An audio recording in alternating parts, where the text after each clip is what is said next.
Bowyer, a man with more than 20 years flying experience under his wing, so to speak, saw something extraordinary which later made those headlines as he flew at 4,000 feet near Guernsey. And so did quite a few of his passengers, and so did the pilot of another aircraft that was flying nearby, flying over Sark. And Captain Bowyer is here now to tell his story. Thank you for coming in, and thank you for speaking up, because I know from private conversations I've had over the years with the commercial pilots, sometimes when I'm up in the cockpit with them, they do see things, and they tend not to report them because they don't want to be laughed at or have their careers jeopardised. Exactly right, so why have you decided to speak out about this?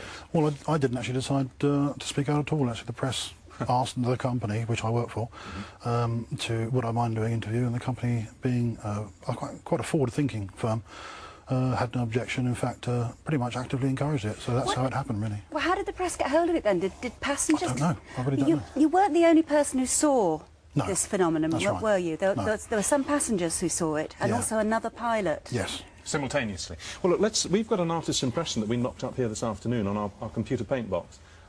Is that kind of what you saw? Is that a reasonable... No. Oh, well, which is the best we did. Oh, be honest, yeah. Well, hold that picture. Well, you describe it to us. Well, it was a brilliant yellow object. The brightness you've got there, about 2/3 from left to right, it was a graphite grey section. If you want to call it a fuselage, we don't know yet what it was. We're looking into it. And how big was it?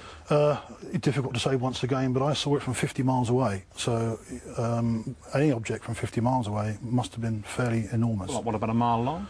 It's possible, yeah. Did it move at all? It probably didn't move, but I had the great opportunity the other day from Jersey Air Traffic Control, visiting their radar room, and some interesting traces, let's put it that way, from the radar Really? indicate that there's a possibility that they did pick up from both Guernsey and Jersey radar traces, spurious traces they call, for around about 55 minutes. How long did you see it for? I saw it in total for 12 minutes. Can I show you a picture? This is, I'm sure you've seen this picture. It's of lenticular clouds, a very rare but known formation. This was taken some years ago.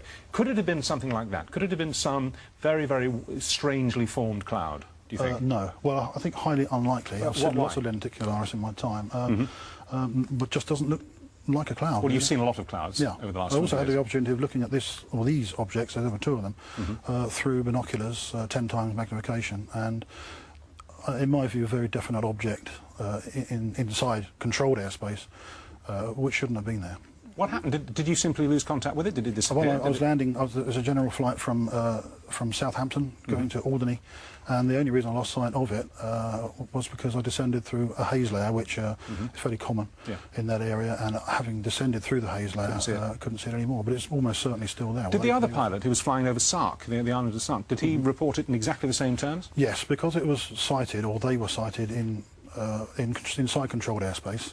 The pilot's under a legal obligation, and I suspect this is where the press stories come from. And he's filed a report exactly the same as I have.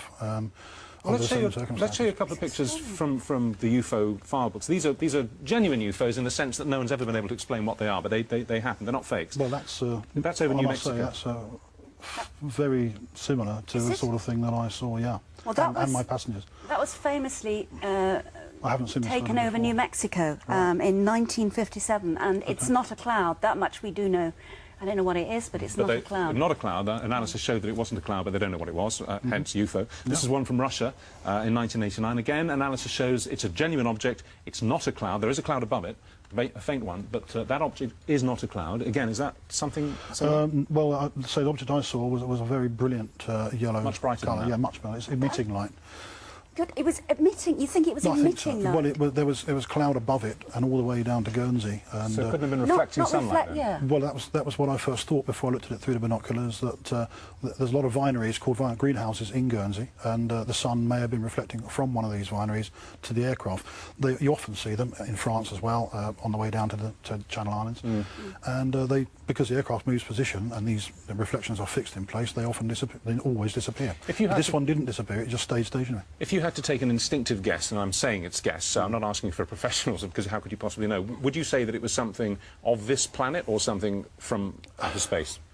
Extremely difficult. I mean, I think a few years ago you interviewed Dr. David Clarke on a very similar sort of thing. Did, yeah. About 4 years ago. I spoke to him today. He's in charge of a team that's looking into this at the moment. I have been asked a question by the press, and my simple answer was, I don't think it's from around here. I can't speculate any further than that. But there is some information which is now being looked at, and hopefully better come back one day and give you an answer to this. But at the moment, it's an unknown. When you fly now, I mean, do you have a sort of slightly heightened awareness of what may be going on around you?